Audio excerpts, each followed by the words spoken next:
T'en as marre d'entendre toujours les mêmes conseils barbants sur la confiance en soi? Cette vidéo est faite pour toi. Toute ma vie, j'ai énormément manqué de confiance en moi, mais vraiment beaucoup. Alors les conseils que je vais te donner aujourd'hui sont le fruit de mon expérience et ce qui a le plus marché pour moi, mais aussi pour beaucoup d'autres. Ici, on ne va pas chercher les causes. On va arrêter de se positionner en mode victime, d'accuser les autres ou le sort, et on va plutôt reprendre notre pouvoir et notre responsabilité à changer ce qui ne nous convient plus. Car oui, on ne le sait pas toujours, mais on a toujours le pouvoir de changer les choses en nous et de les transformer.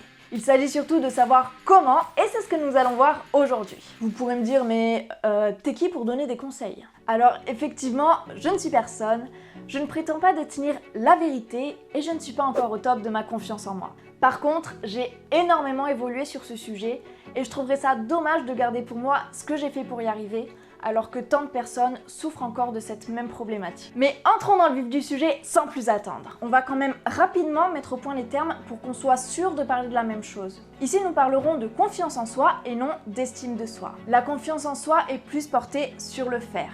C'est le sentiment d'être capable de faire quelque chose, tandis que l'estime de soi est plus tournée vers l'être. C'est le sentiment d'avoir de la valeur en tant que personne. Quand on a une faible confiance en soi, notre réflexe va être de ne rien faire. Et c'est là que se trouve notre plus grosse erreur. Et si on en apprenait plus sur le fonctionnement de la peur pour apprendre à la déjouer? La peur est un système de défense mis en place pour nous protéger quand elle perçoit un danger. Son message est clair, ne pas bouger pour éviter de mourir.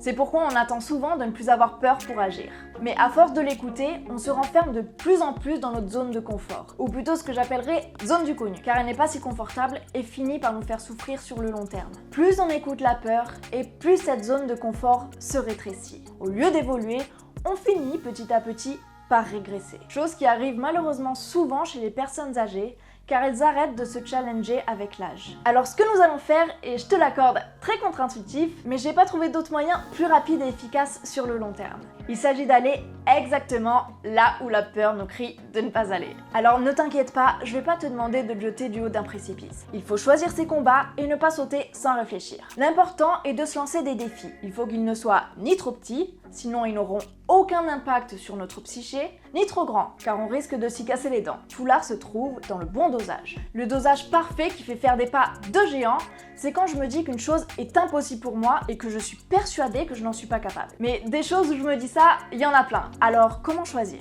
On va prendre un exemple. Voici la liste de toutes les choses dont je ne me sens pas capable par rapport à ma peur de parler en public par ordre croissant. Parler au téléphone avec un inconnu, faire une vidéo à visage découvert, faire une interview, aborder un inconnu dans la rue, parler devant un groupe, animer une réunion de groupe. Donc partant de cette liste, je vais choisir l'élément qui me fait le moins peur parmi toutes ces choses qui m'effraient. Ici, c'est parler au téléphone avec un inconnu. Je vais donc me fixer cet objectif. Je vais le faire une ou plusieurs fois, mais parfois une seule suffit, jusqu'à ce que je me sente un peu plus à l'aise. L'objectif n'est pas d'être entièrement à l'aise, mais simplement de ne plus se dire « c'est impossible, je ne suis pas capable de le faire ». Une fois que je ne pense plus que c'est impossible pour moi, je peux le rayer et m'attaquer au second sur la liste, faire une vidéo. Tu verras qu'à ce moment-là, tu te sentiras déjà plus prêt à le faire qu'avant avoir réalisé le premier défi. Défi après défi, tu verras ta confiance en toi grandir.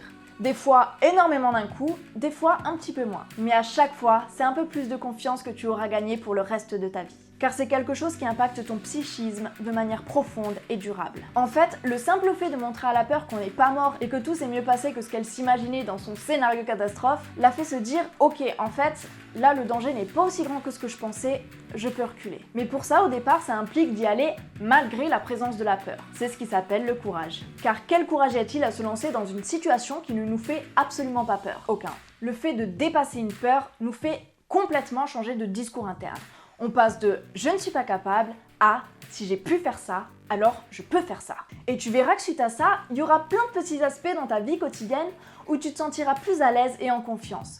Même si c'est pas sur cet aspect précis que tu avais travaillé, mais ça aura quand même eu une influence indirecte dessus. Après avoir relevé un défi, ça m'est déjà arrivé que mes amis me disent « je sais pas ce qui t'arrive, mais t'as pris la confiance toi ». Eh bien oui, et c'est exactement là que je veux t'emmener. J'avoue que c'est un peu plus facile si tu as un projet qui te motive à te dépasser que si tu n'en as pas. Par exemple, moi ça a été mon entreprise qui m'a donné la motivation d'aller à l'encontre de mes peurs. Mais tu peux trouver une autre source de motivation comme ne plus vouloir souffrir dans telle ou telle situation à cause du manque de confiance, ou encore vivre enfin la vie épanouie à laquelle tu as toujours aspiré.